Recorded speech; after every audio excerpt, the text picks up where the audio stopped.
Om Namo Bhagavate Vasudevaya. Om Namo Bhagavate Vasudevaya. Om Namo Bhagavate Vasudevaya. Om Namo Bhagavate Vasudevaya. We continue to read from the 4th canto, chapter 1, entitled Genealogical Table of the Daughters of Manu, text number 2. Akutim Ruchaye Bradat Api Bratrimatim Nripaha Putrika Dharmam Ashritya Shatarupanumodita Akutim Ruchaye Pradat Akutim Ruchaye Pradat Api Pratrimatim Nripaha Api Pratrimatim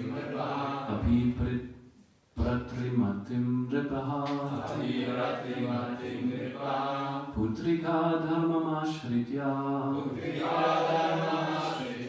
Putrika Dharmamashritya Shatarupanumoditaha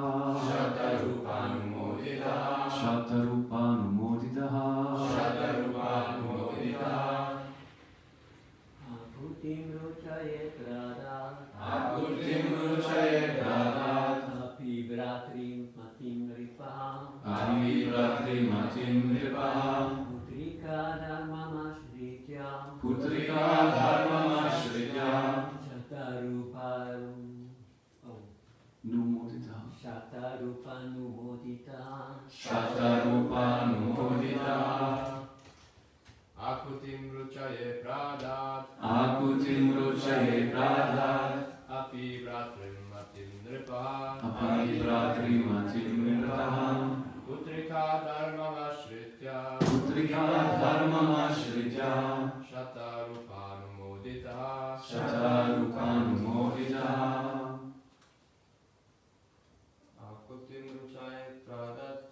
Akutim Ruchaye Pradat Api Bratrimatim Nripaha Putrika Dharmamashritya Shatarupanumodita. Mataji's. Akutim Ruchaye Pradat Api Pratrimatim Nripaha Putrika Dharmamashritya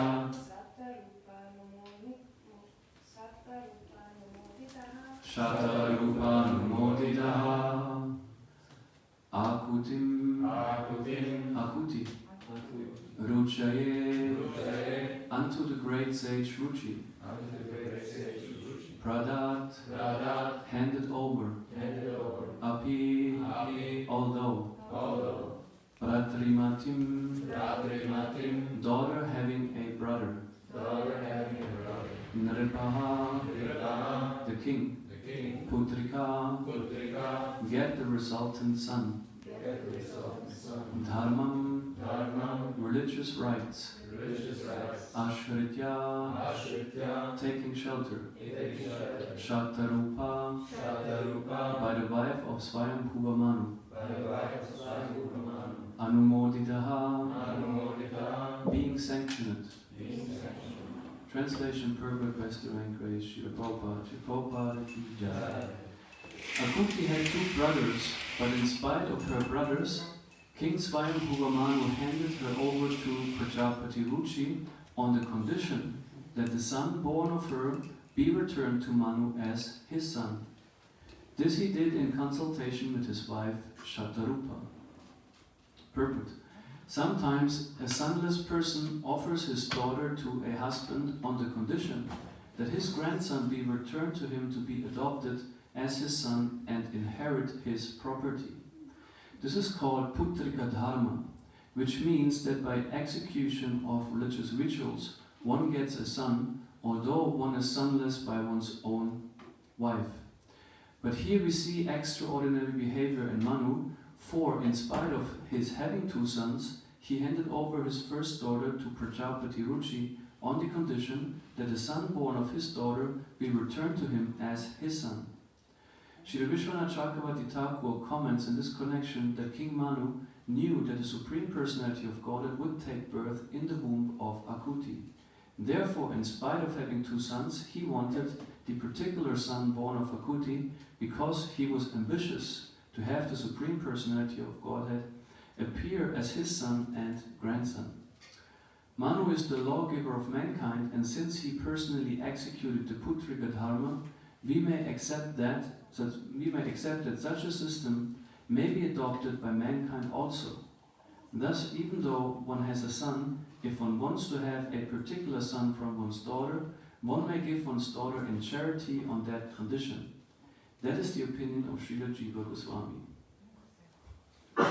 Om Ajnanatimidandasya Gnanjana Shalakaya Chakshurunmelitam Yena Tasmai Shri Gurave Namaha Shri Chaitanya Manobishtam Stapidam Yena Bhutale Swayam Rupa Kadamayam Dadati Svabharantikam Jaya Shri Krishna Chaitanya Prabhu Nityananda Shri Advaita Gadadhar Shri Vasari Gaura Bhaktarinda Hare Krishna Krishna Krishna Hare Hare Hare Rama Rama Rama Hare Hare Vakishayasya Varane Lakshmiryasya Chavakshasi Yasya Hridaye Samvit Tam Narasimham Maham Bhaje Pralada Hridayaladam Bhaktavitya Vigaram Sharatindurjim Vande Parindra Vandanam Harim.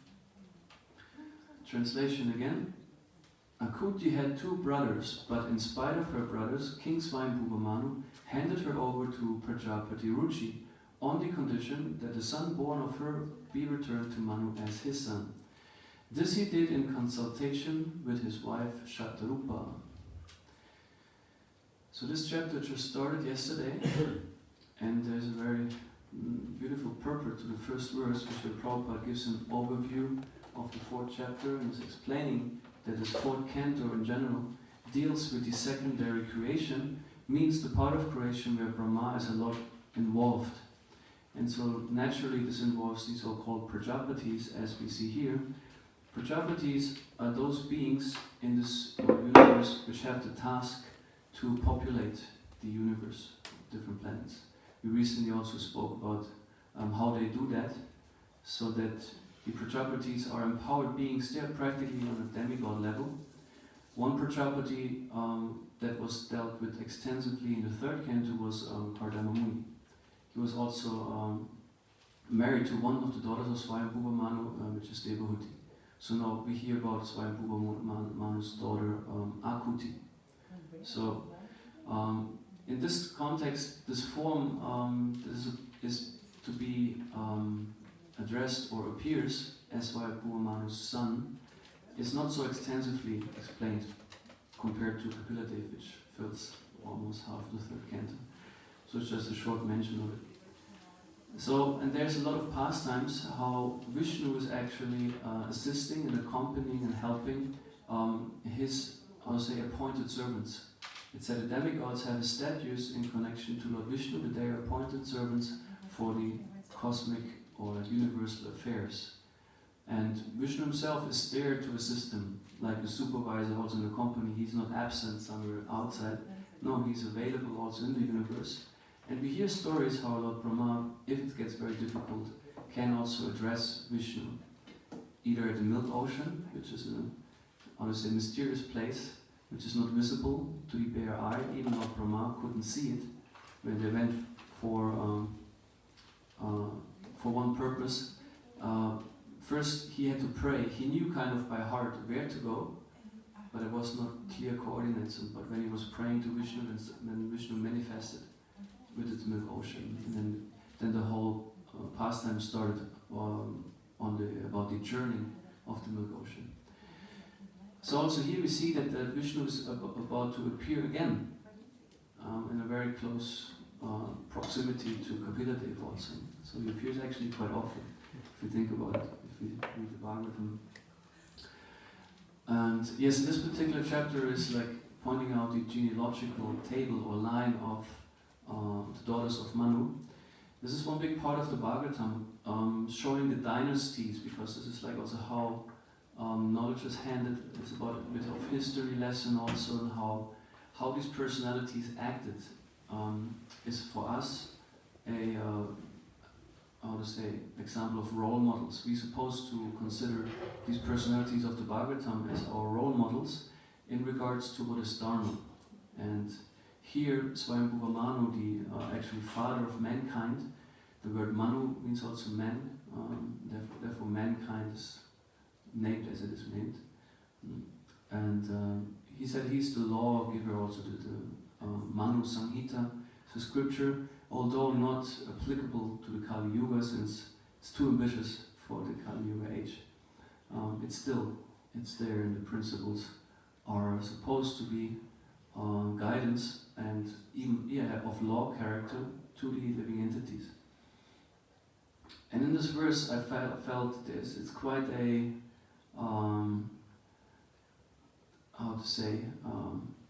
a topic which is a bit of a hot potato.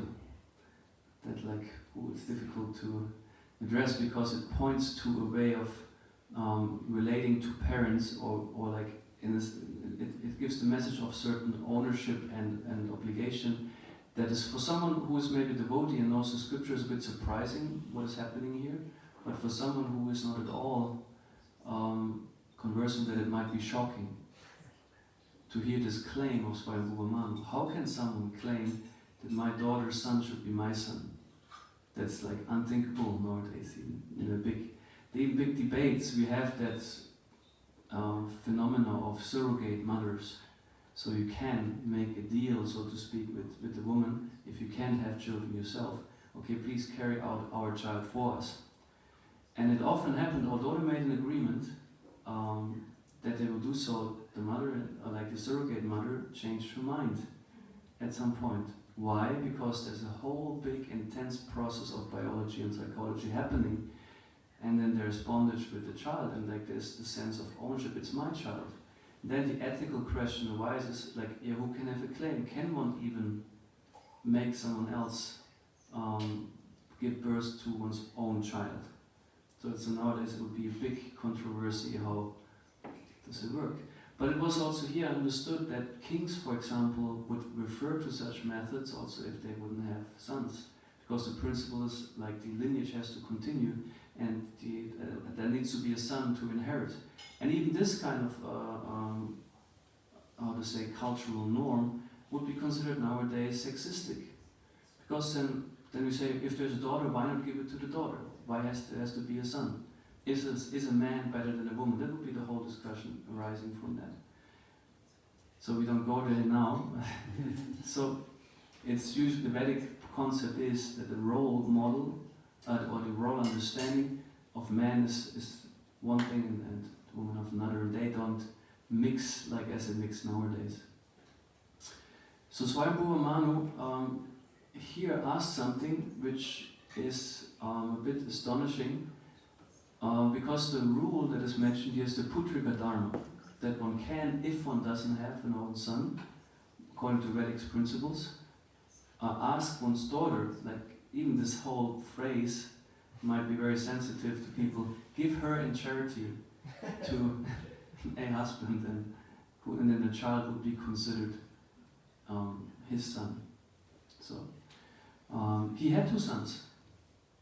So actually, based even on his own principle, it seems he wouldn't have a claim. Why should he have a claim on this child?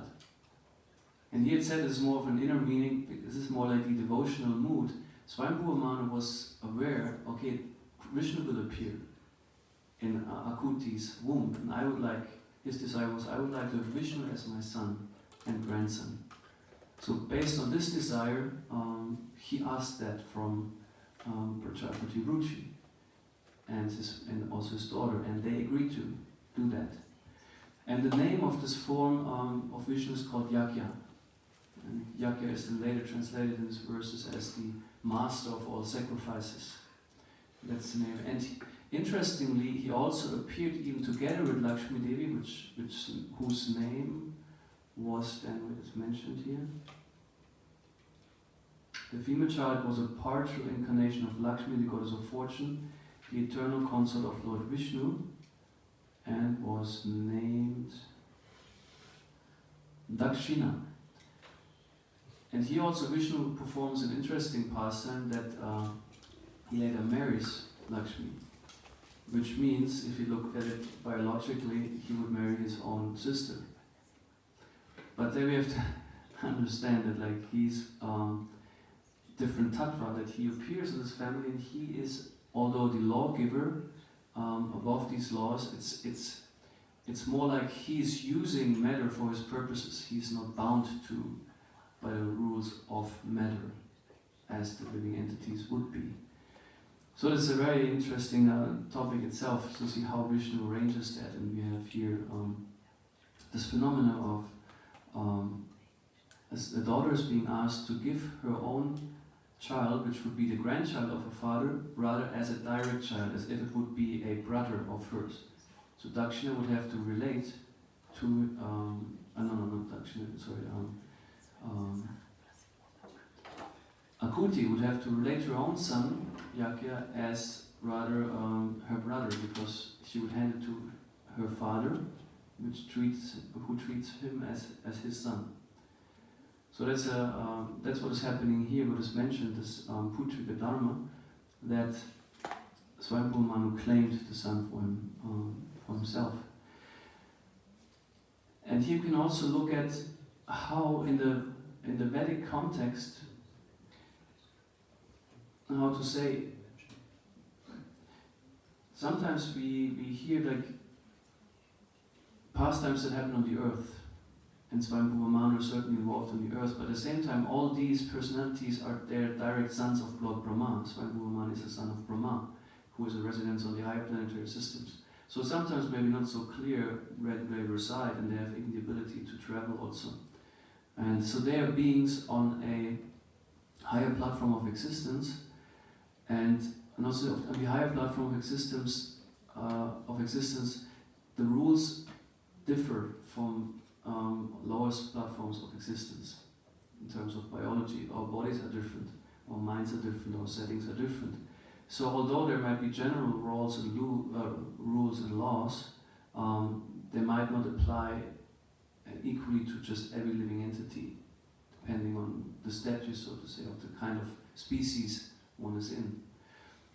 So, but what is the principle here is, that is also something nowadays which is a difficult topic, obedience to the parents. Not just obedience, but being willing to make the sacrifice to give something very dear to, or most dear, like a child, to one's parents. So that requires a big deal of surrender and trust. Nowadays we have the problem that parents and children often they're so much in difference, or like in conflict with one another. It's unthinkable to even consider something like that, to ask. Okay, different families might have different relationships, but in general, it's a big topic, emancipation. Emancipation does not just refer to the women emancipate themselves from men. Emancipation is a principle that applies to any kind of living creature that feels I'm in a circumstance where I'm oppressed or like unfree and I have to break free, so to speak. So that's what emancipation is about. So nowadays, also maybe you have experienced, I in my life also see with my parents, like it's something where I have a very different relationship than what is here. You might also remember Chaitanya Mahaprabhu, who considered himself the property of his mother. When his mother asked him to stay, or like not to be too far away, he said, yes, my dear mother, actually I'm your property, I have to do what you wish. It's a very interesting mentality. We have more the idea like nowadays, I'm an individual, I'm free, no one should claim me, in a way, what to speak. I'm no one's property. I'm my own property. So property sense is there, but it's like very directed to oneself. I own myself. That's the mentality. But in the Vedic sense, it's no, your superiors own you. And here, but let's see what is the condition for that. What is the Voraussetzung, prerequisite, whatever for that. So Swayambhuva Manu was a great devotee and equipped with many very divine qualities, and his wish was actually to serve Vishnu with that, what he did, what he decided. So he didn't come from a platform of false ego and just wanting to oppress and to own and to control, but he rather arranges for also pastimes of the Lord, like all the demigods do. They are assistants of Vishnu. So their desires are different from the desire of a conditioned soul, and so therefore, let's use a simple phrase, they come across differently than a conditioned soul when they make claims. It's not like that just some person comes and asks you, like, surrender to me. It's different. It's a whole different vibration, a different level of consciousness, a different level of existence. And here we also must understand that what Krishna actually wants is what he establishes is a culture in which a particular system of family life is being wanted. And this is probably one of the biggest challenges we have also in our time and age, to create functional families. We rather have an experience of so-called dysfunctional families, and which gives us often reason also to seek so-called liberation from this world. We feel, oh, family life is hell, which is based on the experiences we have, and then part of our mind rejects the whole concept of family, also in a possible positive sense. The problem with that is the world or society doesn't run without family culture. If there's no families, everything breaks apart.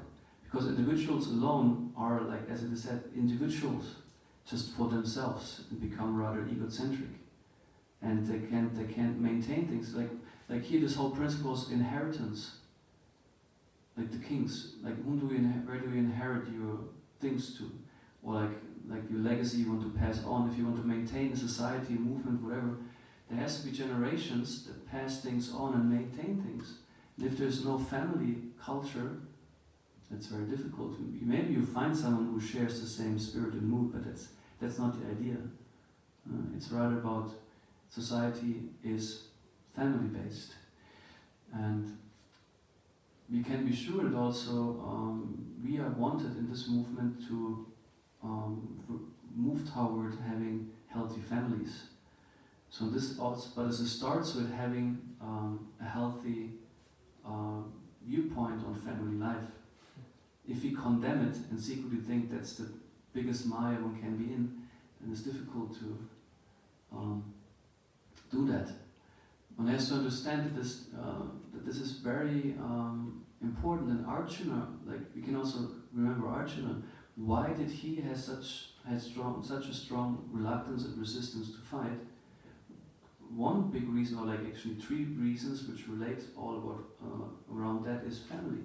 That he says, if I destroy these families, the tradition is being destroyed, irreligion will arise, and unwanted progeny will develop, which causes just a lot of disturbance. So he was very aware, like, oh wait, family has to be protected. Family values have to be protected. So I must be careful not to just destroy that.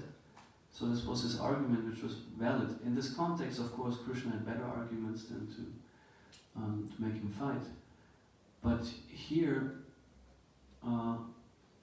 we must see that this principle of obedience to parents is a necessity. We find it in Christianity also. We have these values. We should honor father and mother, and etc. Of course, the condition is like usually they should be very religious, pious people, acting also in the interest of the Lord, so that then it becomes acceptable, so to speak, not just simply because they are biological parents. simply based on I gave birth to you, therefore. It's more like, since it's the culture that people follow that gives them authority. If people don't follow any culture and have no values and no knowledge, they don't have authority. They might become authoritative, but they have no natural authority in that.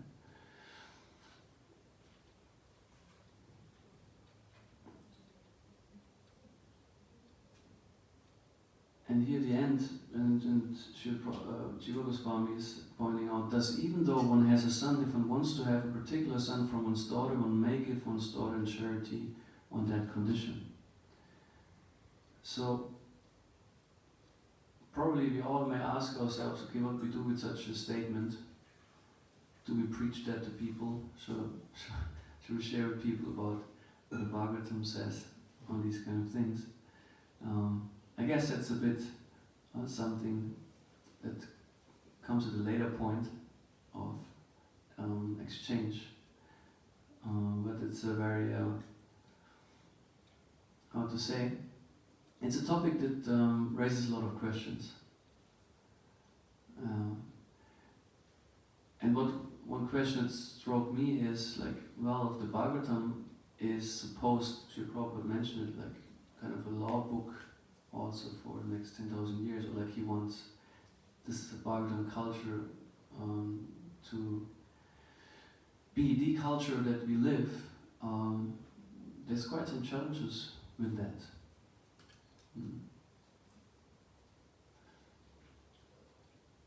What would you say, what is the prime necessity or like the basis that a family or like family spirit can be created, or that we can move toward such an idea of family relationship?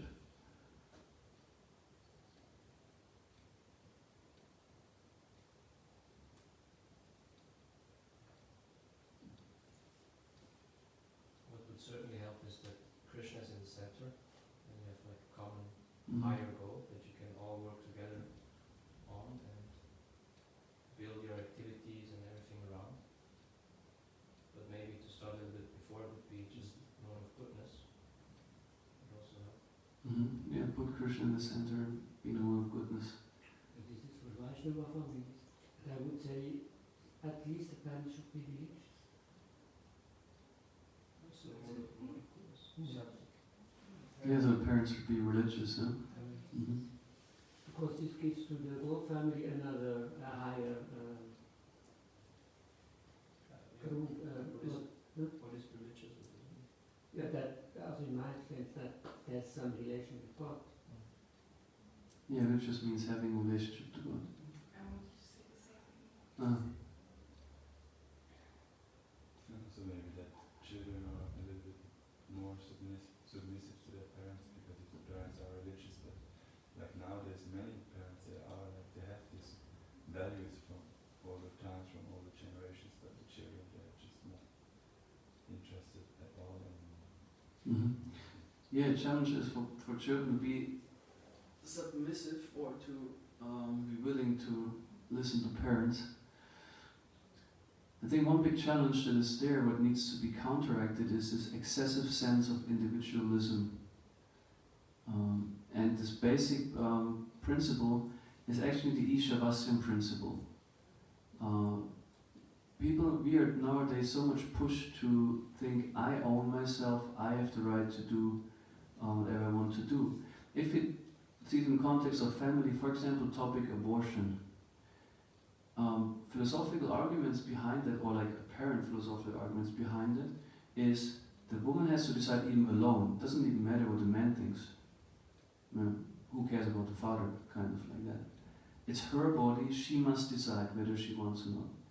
Which is just partially an argument because it assumes the individual is existing kind of completely independent from his or her social context and also biological context. And the other assumption is it's our property, this body. And that's the wrong assumption. That we think it's mine because I possess it. And that's also by law a difference. You can possess a thing, but it doesn't mean you lawfully own it. You might work for a company and you use a car and a laptop from the company, and you possess it, you have it, but it's not your property. But by law it belongs to the firm. So similarly, we have this body and it's given to us, but it's not our lawful property. That's the Ishavasya principle. Ishavasya midam sarvam yat kinchacha gacham tigat tena kina bhukchita makrita kashas vidhanam. So to understand, if I understand, I didn't create the elements for this body. I didn't arrange that this body manifests. I don't control the elements. I don't control material nature. It is given to me, it is equipped with certain abilities. And then I must respect that I'm not the only instance, or not what to speak of the supreme instance, to decide what is happening with this body. What can be done, not be done. This goes even so far, which is maybe a challenge, big challenge. Even suicide is not something that is ethically approved, so to speak, by this principle. Because you don't own this body, it's not yours, you don't have a right to destroy it. As you don't make it come into existence, although it seems like when man and woman come together, the ingredients are already there. And the body develops based on so many factors, so many influences of demigods and energies. So, and Prabhupada says in Upanishad purport to this Ishavasya verse, is that a worker cannot claim that what the result of his work is, like a house he builds, or like anything else he builds, simply because he put his effort in it to build it. Because the ingredients are not his. Not even the abilities which are in his body to do it are not his. They were given. So that's the illusion people are in. And this excessive individualism is based on the illusion that I'm the owner of things, and therefore I'm entitled to make the laws. Like everyone, like this famous thing nowadays, whenever there's a debate, the famous kind of sentence with the attempt to end it is, yeah, everyone has to decide for himself. It might be true, you have to make a decision for yourself, but it doesn't mean you make up the rules, or like you're entitled to establish so-called laws for that. They are already established.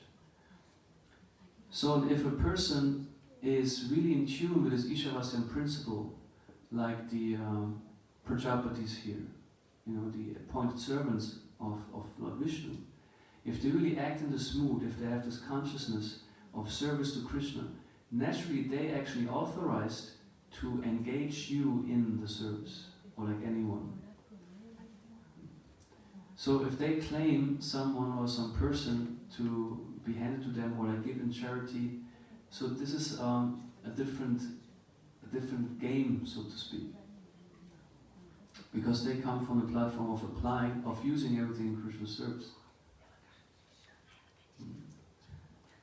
Because if you have a representative of the company, he can also come and say, okay, I take your car now for this new purpose. It's perfectly fine, because they are empowered representatives of the original owner.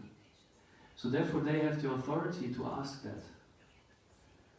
But then that's a problem the conditioned soul has. Ahankara dictates, no, it's mine. And that's a problem. So there's actually the core issue, like the need to correct our consciousness in the sense of ownership. And also a devotee, where there's someone who gives himself. Devotion is giving yourself, giving your body to Krishna. When we speak of surrender, we speak of dedicating all that what we got from Krishna to Krishna, and gradually give up all sense of its mine. This is a big challenge. But as we must understand, that's the task everyone has in the spiritual life, to realize this Ishavasya principle. It's not just about knowing it and philosophizing about it, and it's about making it your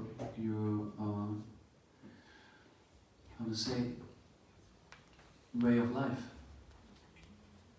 If I speak, okay, everything belongs to Krishna, but then practically I don't engage things in Krishna service, or even I still maintain this idea, this is mine, My philosophy has not so much value.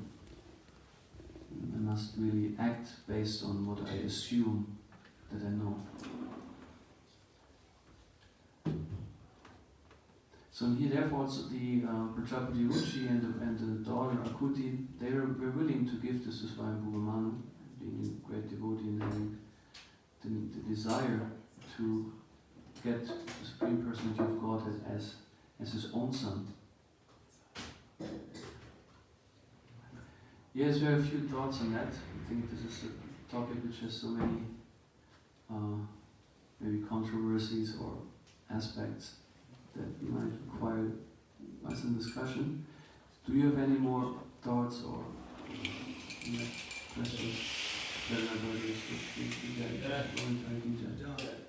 In Mahabharata we have these two families, the Kauravas and the Pandavas, and related to this topic, you can exactly see what is the result of these two families. The Pandavas was so dependent on Pan, but the father already left, so that means Mother Kunti was the authority for them, and they accepted everything what she said. And in the other family, Duryodhana and Dhritarashtra should be the authority, but it didn't work like that because he loved his son on the material platform so much that Duryodhana could always do what he wants, and he let him do. And in this family, they destroyed everything. Mm-hmm. Yes, they follow different And principles. because in India the elder brother is always an authority for all the younger brothers, Duryodhana was authority of all his 99 brothers, and all had to die because of that. Mm-hmm. Yeah. Yeah, the Pandavas followed different principles, and so therefore they could also surrender to not just Kunti, they actually accepted grandfather Bhishma and Drona and so on, so they followed principles, whereas Duryodhana just followed his own ego in mind. As Dhritarashtra, interestingly, did also. They both were dedicated servants to their own greed and ego. Because Dhritarashtra was actually happy, he wanted to live through his son the kingship he couldn't have like that. So therefore he was attached also, that Duryodhana, although being very demonic and bad, he still felt he is my way to enjoy the kingdom, so to speak. So it's, yeah. Mm. And the life of Swayambhuva Manu agreed to this. Mm-hmm. It's also important to know that he didn't ask, he asked her first before he did this thing. Mm-hmm. This he did in consultation with his wife Shatarupa. Yeah, good point, yeah. Because for her it's a big sacrifice, because her own son didn't get, the kingdom. Mm-hmm. Because Yes. he had already two sons, but Yeah, it's another aspect. Yeah, glad you mentioned it, yes. Mm-hmm. Yeah, as he could also then understand, if the Supreme Personality of God comes, and if someone is really in this consciousness, it's a Supreme Lord, naturally then you know, he's entitled for that role. So the devotee really has no issue ultimately, that he's rather happy and ecstatic that the Supreme Lord would come instead of one's own progeny. Mm-hmm. I was thinking about also with that, these values when we read about the stories also in Mahabharata. Yeah, I always think about Bhishma. He did this vow that he would always stay to the throne of Hastinapur, and in the end he fought also for them in battle. Even if he knew that it's actually not the best thing. So I always question myself also for ourselves in these times, like what has more value, like to do actually what is right. And I think Bhishma knew. I'm pretty sure that he knew, but still he sticks to his vow. Like, what is difficult? Yeah, this was the thing. If you're consequent about certain principles, that may not allow to apply others. So yeah, Bhishma, that's actually what his name means. One of a terrible vow. Before it was Devadharma, And then when he made this vow, like, okay, I will give up all claims to the kingdom on behalf of my father so that he can enjoy Satyavati, the wife of the fisherman. So then a voice from the sky came and said, from now on he will be known as Bhishma Dev, one of the terrible vow. Yeah, and in a sense one can say he was also, this was a bit irresponsible. Because then he had the issue with the line to continue. Of course, then there was this whole incident that Ambika and Ambalika, they had children, that each a son, but they died untimely or like very early. You know, one was very sick, and the other got slain by a Gandharva who had the same name as this, I forgot the name, but the Gandharva couldn't handle that some human being has the same name as him. The famous Gandharva, so he challenged him to battle and killed him. And that time they didn't have sons, so they were challenged, what is with the line? And Bhishma Dev said, no, I cannot break my vow. And then they summoned, because Satyavati was blessed by Vyasadeva, she could summon him to create progeny. This was interesting, same thing, this Puchika Dharma.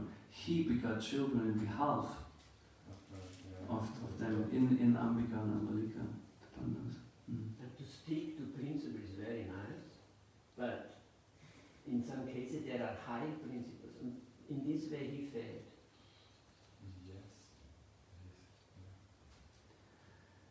Yeah, there's also Yudhishthira, what he's saying, what is the Mahabharata is teaching is that the moral laws or dharma, it's a very complex thing, sometimes a bit irritating or like confusing.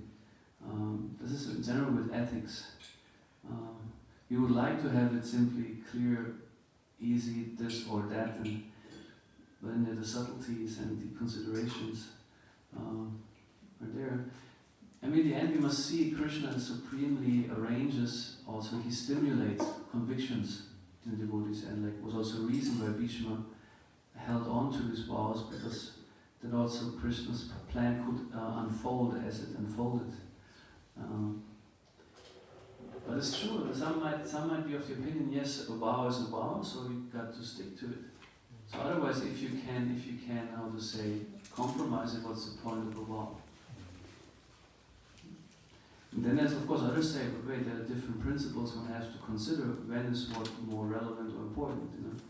So, but then it's again the question, like on what grounds do we assert when is a principle higher and to be applied? So this brings a lot of questions and difficult to answer. Even the great thinkers and rishis and ones, they often feel like we don't know. They have to just choose one option, and it might have advantages plus disadvantages, and yeah. But he has a good examples with Bhishma Dev and I want to ask something short. This lecture reminded me of my grandmother. When she was 24, 25 years old, she had 5 kids. And then there was a 6th child coming, my mother. But her sister didn't have any child yet. She was older than my grandmother, so they decided to give the child to her. And that's what they did for a few years. But then she got a child, her son, so they gave my mother back to her. But I thought it's interesting, and that's the first time I heard of something like that you can give a child to some other family, to your related families, and you also breastfeed the child of your different family members. Interesting time. Well, yeah.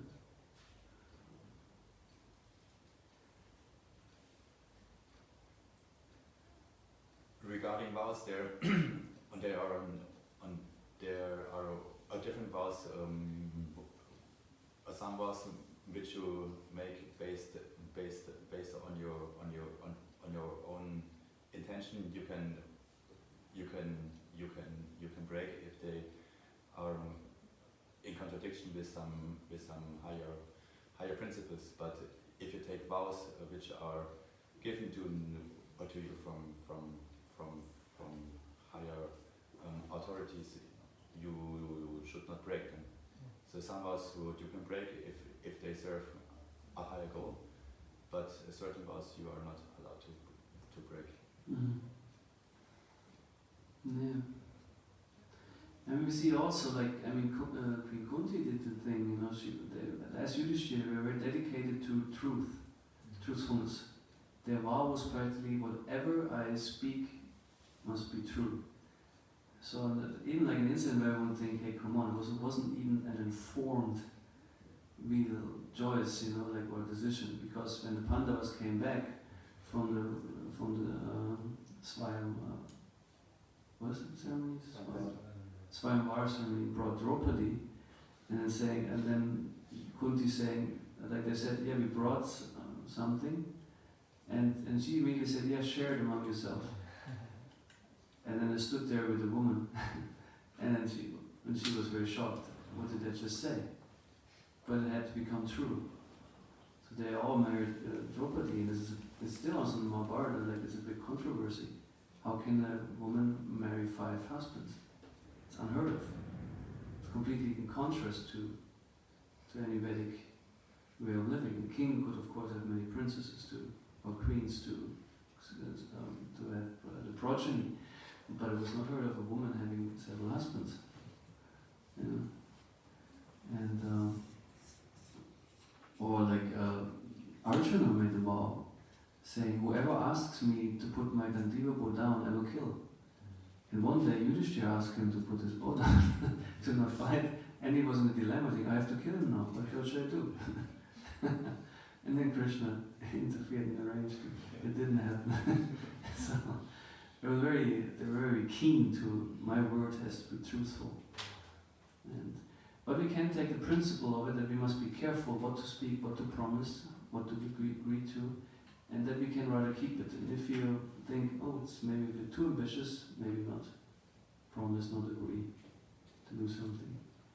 Sometimes, of course, you must take the risk and also, you know, who knows what time brings. So I better don't promise to chant 16 rounds, you'd say, but who knows if there are days I will not be able to make it. So better don't promise. Well, if you promise, still the amount of days where you will do it because you've promised will probably be higher than the amount of days where you'll not be able to do it. Sure.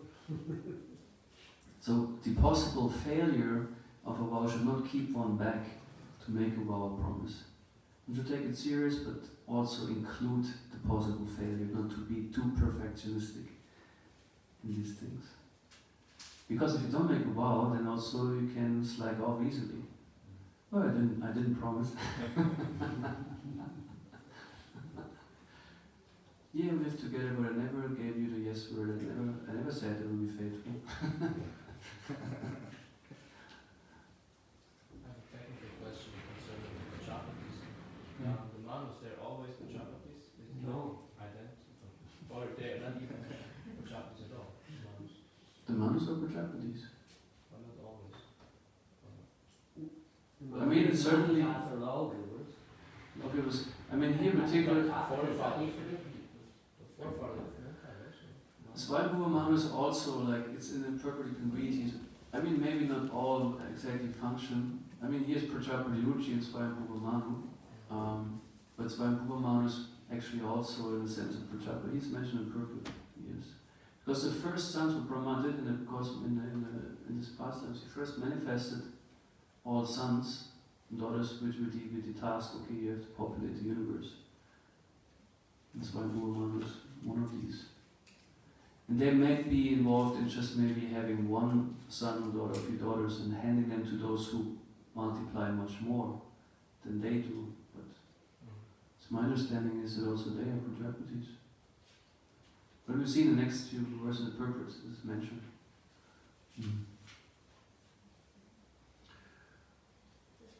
you very much for the lesson. It's very nice. And I would like to ask, like we mentioned, we should honor our family and be the real in our body, but our family not go in our body.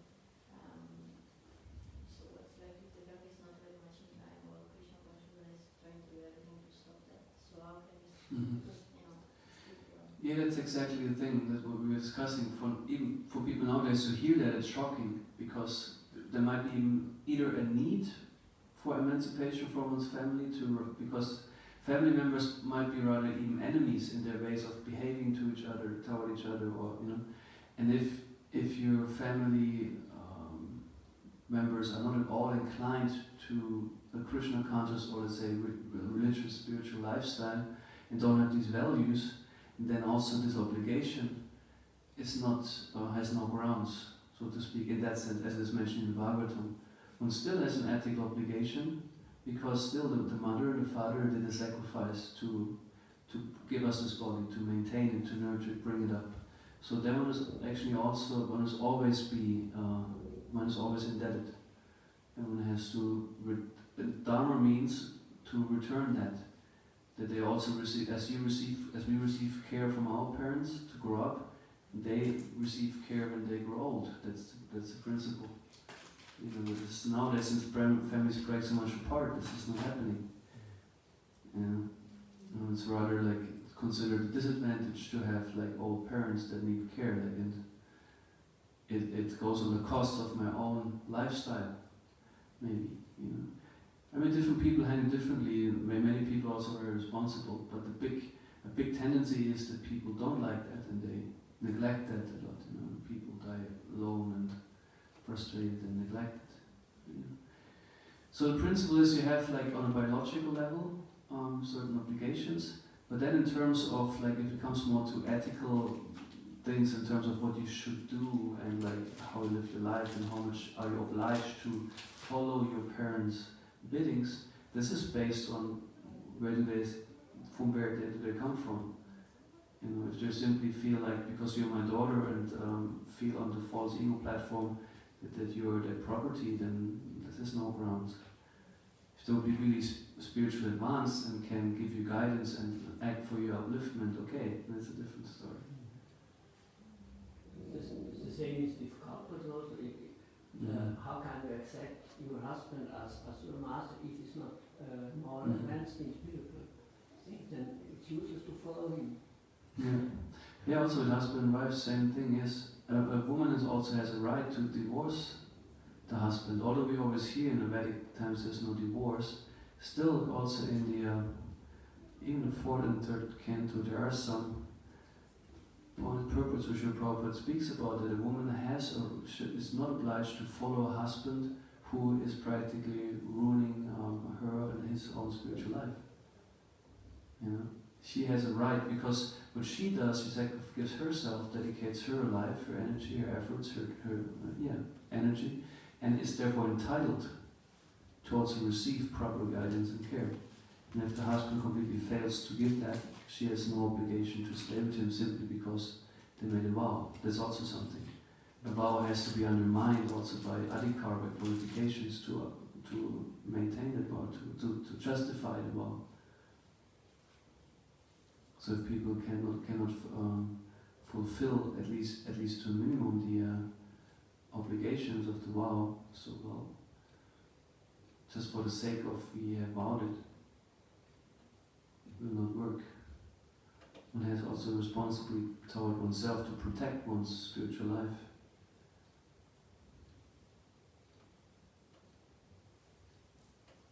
Yeah, challenging topic since I also came from a family which is not very functional. Granta Srimad Bhagavatam ki jai, Shri Prabhupada ki jai. Keshava, Ja.